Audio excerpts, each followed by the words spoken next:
संजय भाई जोशी जी, संजय विनायक जोशी, हम बिल्कुल कह सकते हैं कि इनकी पुनर्वापसी राजनीतिक सशक्तियों के द्वारा पुनर्वापसी दिखता है।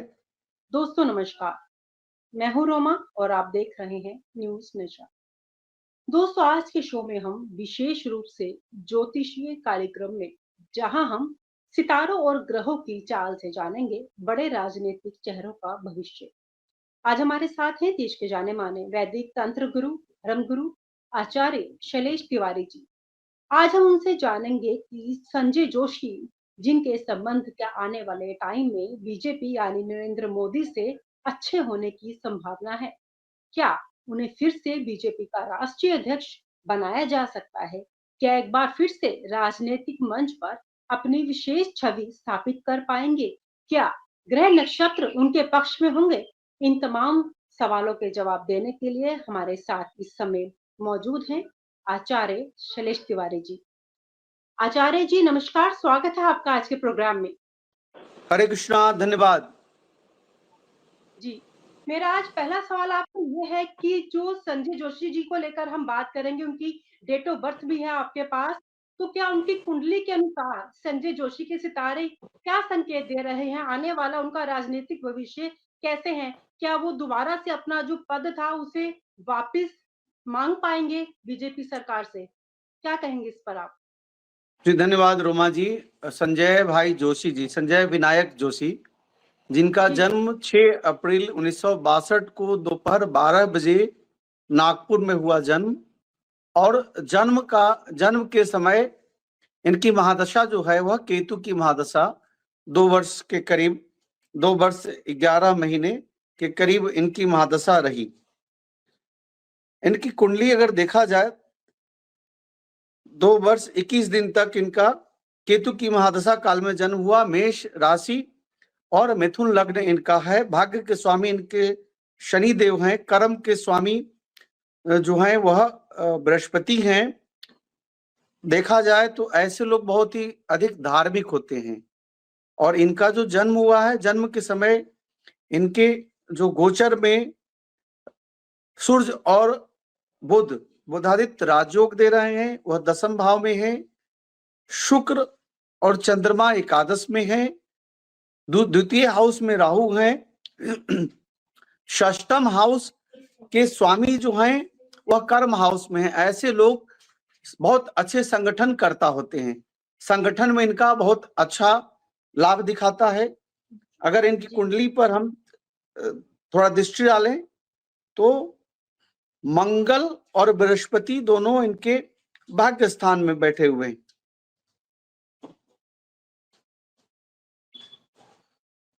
अष्टम का केतु और शनि और केतु अष्टम में है इनकी कुंडली में।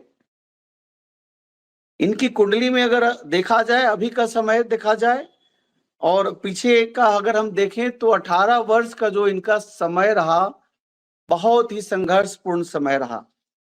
हम कह सकते हैं साल 2005 से लेकर के 2023 तक इनका समय बहुत ही संघर्षपूर्ण रहा।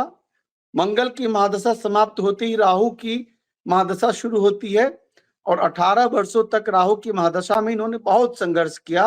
अब इनकी बृहस्पति की महादशा शुरू हो चुकी है 28 जून 2023 से, और बृहस्पति जो है वह पूर्ण लाभ जो है, चूंकि 16 वर्ष बृहस्पति की महादशा होती है, 18 वर्ष तक राहु की महादशा होती है। बृहस्पति की महादशा में 16 वर्ष में 16 महीना क्रॉस करने के बाद, यानी नवंबर 2024 क्रॉस करने के बाद इनका समय अच्छा दिखा रहा है। हम बिल्कुल कह सकते हैं कि इनकी पुनर्वापसी राजनीतिक सशक्तियों के द्वारा पुनर्वापसी दिखता है। अच्छे संगठन करता है, संगठन का दायित्व इनको मिलेगा। लेकिन अगर हम कहें कुंडली के आधार पर कि क्या इनको अध्यक्ष पद बनाया जाएगा, तो मेरे कैलकुलेशन के आधार पर इनको अध्यक्ष पद नहीं दिखता। यह आने वाले समय में भारतीय जनता पार्टी के अध्यक्ष नहीं बनेंगे। कुंडली के आधार पर अध्यक्ष बनता हुआ नहीं दिख रहे हैं। लेकिन हम देख रहे हैं मार्च 2025 से शुरुआत तो है 4 जनवरी से हो जाएगा, लेकिन मार्च 2025 से इनकी शक्ति में बहुत वृद्धि होगी और सूर्य जो है वह धनु से मकर में जैसे प्रवेश करेंगे 14 जनवरी के बाद, इनकी शक्ति में उत्तरोत्तर वृद्धि होगी। संगठन महामंत्री बन सकते हैं, संगठन मंत्री बन सकते हैं। बीजेपी की राजनीति में आने का योग है, अच्छा कर सकते हैं, राजनीति में अच्छा करेंगे, लेकिन मुझे कोई कॉन्स्टिट्यूशनल पोस्ट अभी नहीं दिखाई देता। कोई वैसा पद जो वन मैन शो पद है वैसा हमें नहीं दिखाई देता। बीजेपी का अध्यक्ष तो कदापि नहीं, किसी भी परिस्थिति में बीजेपी के अध्यक्ष पद पर मुझे नहीं दिख रहे हैं। लेकिन हाँ, हम इतना जरूर कह रहे हैं, क्योंकि इनकी कुंडली में लग्न उच्च का है और लग्न के स्वामी बुध हैं, और बुध जो है वह कर्म हाउस में है, कर्मशील व्यक्ति हैं, भाग्य से बहुत धार्मिक व्यक्ति हैं। शनैः शनैः धीरे धीरे यह शक्तियों को प्राप्त कर लेती हैं। यह राजनीति में इनकी फिर से पुनर्वापसी का योग दिखता है, लेकिन बहुत बड़े स्तर पर जो अध्यक्ष पद है वैसा नहीं। लेकिन हाँ, शक्ति में बहुत वृद्धि होगी। 4 जनवरी से लेकर के 20 मार्च के बीच इनको कुछ अच्छा प्राप्त होगा, और हम देख रहे हैं 2025 से लेकर के 2035 तक, या हम कह सकते हैं कि जो 16 वर्ष का महादशा काल बृहस्पति का है, जिसमें 1 वर्ष से ज्यादा क्रॉस कर चुका है, अगले 12-13 वर्ष इनके लिए बहुत अच्छा समय है, निश्चित तौर पर अच्छा करेंगे। लेकिन फिर एक बार मैं कह रहा हूं कि मुझे अभी कोई कॉन्स्टिट्यूशनल पोस्ट नहीं दिखता, दूसरा one man show Bharatiya Janata party का अध्यक्ष पद नहीं दिखता। तो कुल मिलाकर आप ये कहते हैं अध्यक्ष पद नहीं मिलेगा, लेकिन राजनीति में इनकी अच्छी वापसी होगी और कोई और संगठन से जुड़ा हुआ कोई और पद मिल सकता है, और आने वाला 2025 इनके लिए बहुत बेहतर होगा राजनीति के लिए। जी, जी। तो इसके अलावा इनका जो अपनी पर्सनल लाइफ कैसे जाने वाली है, थोड़ा इसके बारे में भी बताएं आप। देखिए पर्सनल लाइफ क्या जानना चाहती हैं? वैसे तो ये सन्यासी जीवन जीते हैं। जी, आपने भाग्य बोला का ना ये स्वामी। बहुत स्पिरिचुअल इंसान है, ये बहुत जी, स्पिरिचुअल इंसान है, आपने बताया धार्मिक इनका इंसान। भाग्य का स्वामी जो है वह शनि है, और 4th हाउस के स्वामी बुध हैं। जनता से जुड़े रहेंगे, पद नहीं रहने के बावजूद भी इनके साथ जनता का बहुत बड़ा लगाव रहेगा, अच्छा लगाव रहेगा, बहुत लोग जुड़ेंगे और अभी भी जुड़े हुए हैं। संगठन में इनकी अच्छी शक्ति है, संगठनात्मक रूप से अपने अंदर ढाल लेने की शक्ति है, एक बार जिससे मिलते हैं अपना बना लेते हैं, ऐसी शक्ति है। केतु इनके अष्टम में शनि के साथ होने के कारण इनके ऊपर लांछन लगा, आरोप लगा। जी। एक बार इनकी करियर में लांछन लगा ड्यू टू केतु, अष्टम का केतु होने के कारण लांछन लगा।